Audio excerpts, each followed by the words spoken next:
I never imagined this town could change everything. I had moved here years ago, escaping the rush of city life, seeking some kind of peace I couldn't find anywhere else.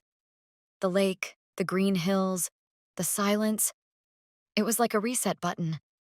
And the house, well, it was my mother's. It was old, full of memories, creaking with the weight of the past, and yet somehow it felt like a sanctuary. But that's the thing about peace. It can be deceiving. It lures you in, makes you think everything's fine, but the moment you start to relax, life throws something or someone unexpected into the mix. It started when Sarah, a close friend from my past, called. She was tired of the city too and needed a break. "I'll be there in a week," she said. I was thrilled. She was one of those people you always connected with, even after all those years. We had lost touch when life got in the way. But now, she was coming to stay with me for a few months. She even brought her son, Jake. Jake. I hadn't seen him in years. The last time I remembered him, he was a goofy teenager with a mischievous smile. Now, in his 20s, he was a man. A confident, almost intimidating presence. He had this quiet energy about him, like a storm waiting to break, but you couldn't quite pinpoint when. The first few days went by like any other visit, with laughter, stories, and the familiar comfort of old friendships. Sarah and I spent time catching up on everything. Work, life, our shared memories. But something about Jake kept pulling at my attention, though I couldn't figure out why. I found myself watching him more often than I should, noticing the way his eyes lingered on me when he thought I wasn't looking. He had this intensity to him, something I couldn't ignore. It was subtle at first, just a glance, a fleeting smile, the way our hands brushed when passing things in the kitchen. I wasn't used to feeling like this. Maybe it was the isolation of the lake, the peace of this small town. Or maybe it was just him. And then, one evening, Sarah went out of town to meet some old friends. Jake and I were alone in the house. That was the moment everything shifted. I was in the kitchen, cooking dinner, my hair pulled back into a tight ponytail, wearing casual clothes. Nothing special, just a simple shirt and shorts. But when Jake walked into the room, the atmosphere changed. The door creaked as he stepped inside, his presence filling the space like a cloud. He stood there, watching me. His broad shoulders filled the doorway, and I felt my heart skip a beat. For a second, I froze. I didn't know what to say. We smiled at each other, awkwardly at first. But it wasn't just a smile. It was something more, something charged like a warning. "Need any help?" Jake finally asked, his voice low, almost teasing. I nodded, still unsure why my body was reacting this way, my pulse quickening, my stomach flipping.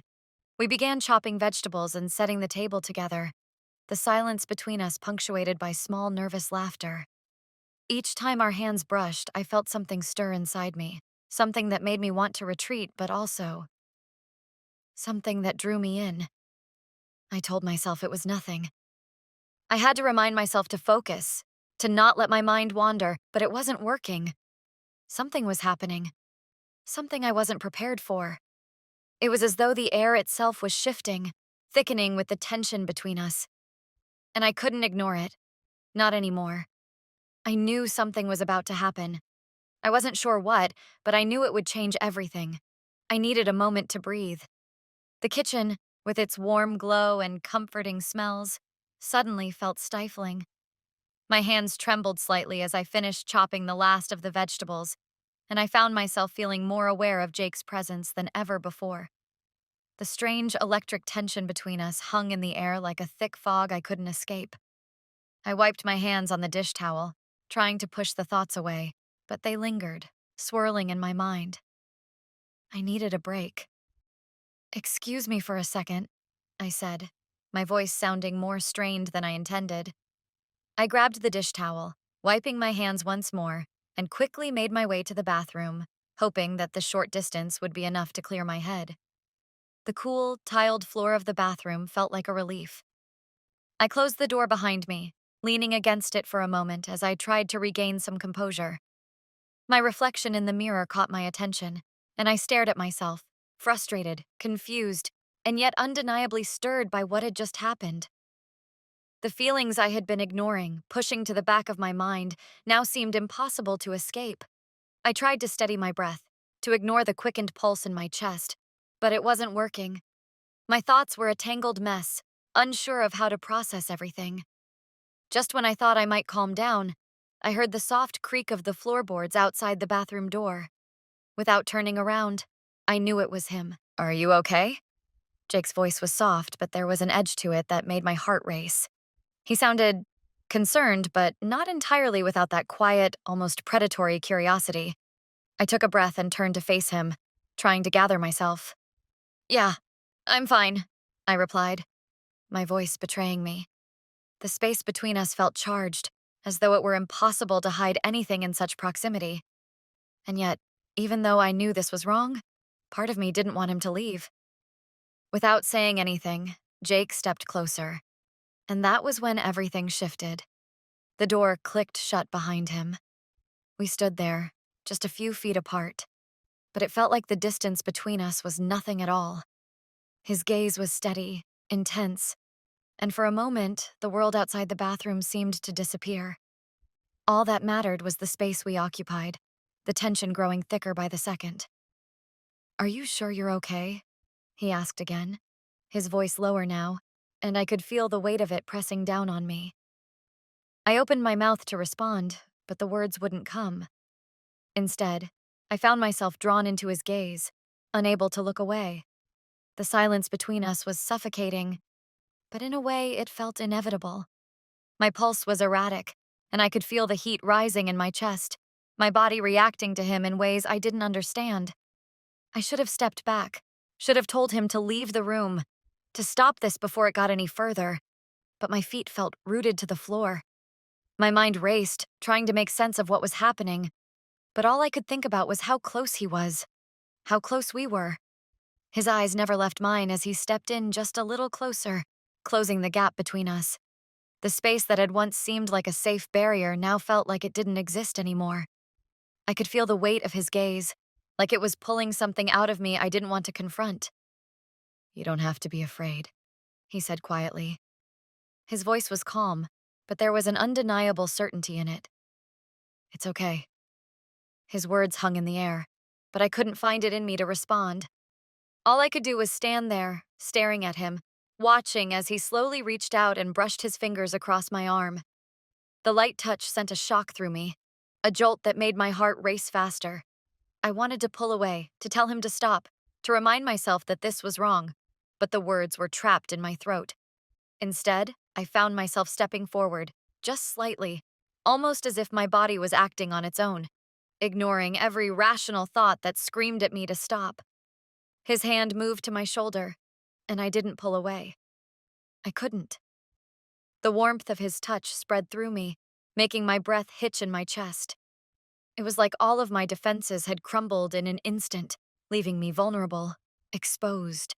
I felt like I was caught in some kind of current, unable to swim against it, unable to fight it anymore.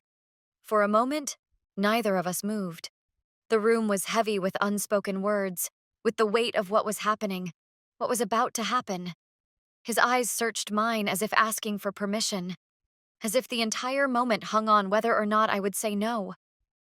But I couldn't speak. My thoughts were a blur, everything happening too fast for me to process. And then it happened. Without warning, without any more words, he leaned in, his lips brushing against mine. The kiss was soft at first, tentative, as if we were both unsure what to do next. But then the intensity of it grew, and I felt myself responding, my body betraying every thought I had. I could feel the weight of the moment, the realization that this would change everything between us. I knew this was wrong. I knew I should pull away, but in that instant, I didn't. I didn't stop him, and neither of us said a word as everything I had once thought I knew about myself unraveled in that small, confined space. I could feel the weight of what had just happened lingering in the air, but there was no time to reflect on it. The sounds of the house, the hum of the fridge, the ticking clock on the wall, seemed far away, muffled under the thick tension that hung between us. I had to do something. I needed to ground myself, get control back. I quickly finished tidying up the kitchen, my hands shaking just slightly as I wiped down the counter. The earlier kiss, the confusing surge of emotions was all but a distant memory for now. The reality of the situation, the strangeness of what had just transpired, hit me hard. But I had to focus. I had to push all of that out of my mind, at least for a moment. I excused myself, needing a break, needing to clear my head. My body was still on edge, my thoughts racing as I walked toward the bedroom. It had been a long day, and I figured I could at least change into something more comfortable before dinner. As I slipped into the room, the tension seemed to loosen just a little. I closed the door behind me and began to pull off my clothes. The weight of the situation still pressed on me, but I tried to focus on the task at hand. I wanted to feel normal again, like I could make sense of this moment. But just as I was about to change into a loose sweater and jeans, I heard the door creak open. I froze. There he was, Jake, standing in the doorway, his face pale, his usual confidence replaced by something I couldn't quite read. His expression was a mix of worry and confusion, and for a split second, I didn't know what to say or do. I'm sorry, he stammered, his voice breaking the silence. I didn't mean to interrupt, but there's something happened. I didn't know who else to turn to. His distress was palpable. There was a vulnerability in his voice that I hadn't heard before, something raw and unguarded. He was clearly shaken by something, and it was clear he needed help. I took a step forward, instinctively moving closer to him. Jake, what's wrong? My voice was gentle, careful. He looked at me, his eyes wide with a mixture of fear and confusion. I don't know. It's hard to explain. It's just, I didn't know who to go to.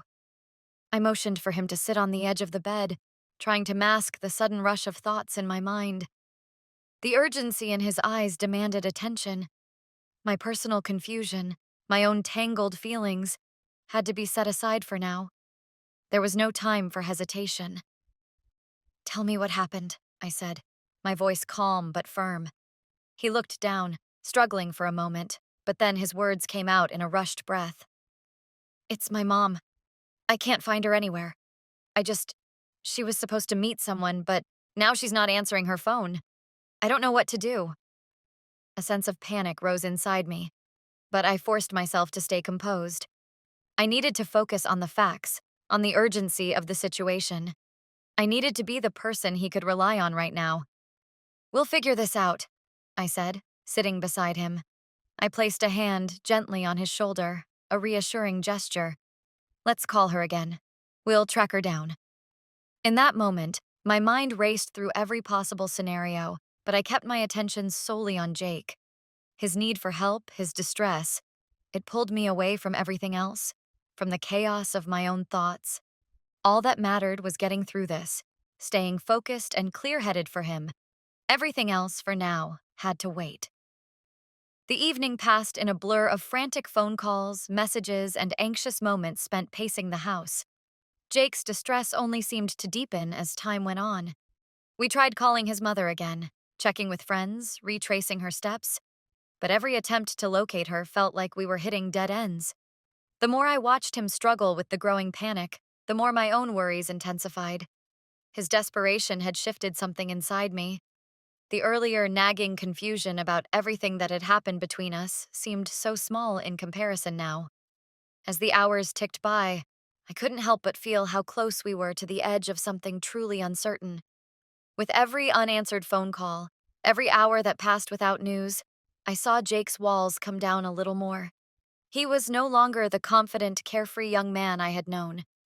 In his place was someone raw, someone in need of comfort, and I found myself in a strange position, caught between the desire to help him and the confusion of the tangled emotions that had surfaced earlier. It was late by the time we finally heard back. His mother had shown up at a friend's house, and she was safe. The relief that flooded Jake's face was almost too much to bear. But oddly, there was something else in his expression, too. A silent acknowledgement between us. Something deeper than just relief. Like an understanding that everything we'd gone through in the past few hours had left us both changed, unsettled. I don't know how to thank you, Jake said quietly, his voice hoarse from the stress. He leaned against the doorframe, rubbing his eyes, still shaken but somehow steadier now that the worst was over. You don't have to, I replied, feeling a pang in my chest. My own breath caught in my throat as I looked at him, seeing him for the first time as something other than just Lena's son, as someone who had carved his own space in my life in a way I wasn't ready to admit. He smiled weakly, and then hesitated, the silence between us thick with unspoken thoughts. The air was heavy once more, though this time there was no question of what either of us wanted or needed. The weight of everything that had happened, the kiss, the confusion, the comfort we had sought in each other's presence, still lingered in the background, but now it felt distant, almost like a dream. It had happened, but I could tell neither of us was ready to unpack it completely. I should go check in with my mom, Jake said, breaking the silence. His words were almost too light, as if he was trying to shrug off what had just transpired between us. I didn't blame him. It was as if we were both trying to compartmentalize the situation, to pretend it hadn't happened, even though it had. Yeah, of course, I said, forcing a smile, though inside I felt an overwhelming sense of melancholy that I couldn't shake. You'll be fine. He nodded, but before he turned to leave, he stopped and looked back at me. For a moment, our eyes met again, and this time, there was no tension, no confusion, just a mutual understanding that whatever had passed between us, whether it was a momentary lapse or something deeper, would remain unspoken. I'll talk to you later, Jake said, his voice low, almost uncertain, as if he was unsure how to say goodbye after everything that had happened. Yeah, I replied softly.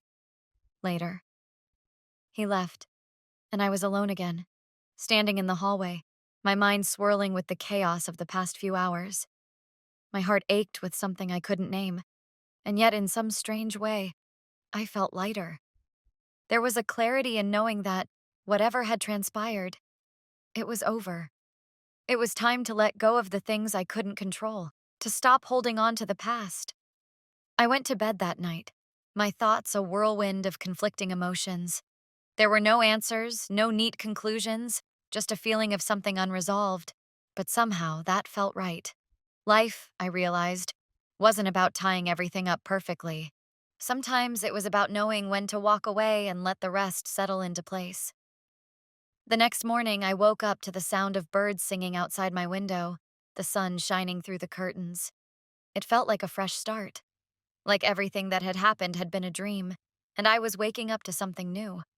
The past was the past, and the future, uncertain as it was, had a way of unfolding without needing to be understood all at once. Jake hadn't come by again, and I hadn't heard from him, and maybe that was for the best. Maybe some things were meant to be left as they were, untouched, unfinished. I wasn't sure what had happened between us, but I was beginning to accept that it didn't need a label, didn't need to be sorted out. The only thing that mattered now was the peace that I felt, the kind of peace that comes from letting go and knowing that sometimes things just happen, and that's okay. The morning passed in quiet reflection, and though I would never forget the moments of tension, confusion, and connection, I knew that the only thing left to do now was move forward. And just like that, everything that had felt heavy, uncertain, and overwhelming melted away into the calm stillness of the new day.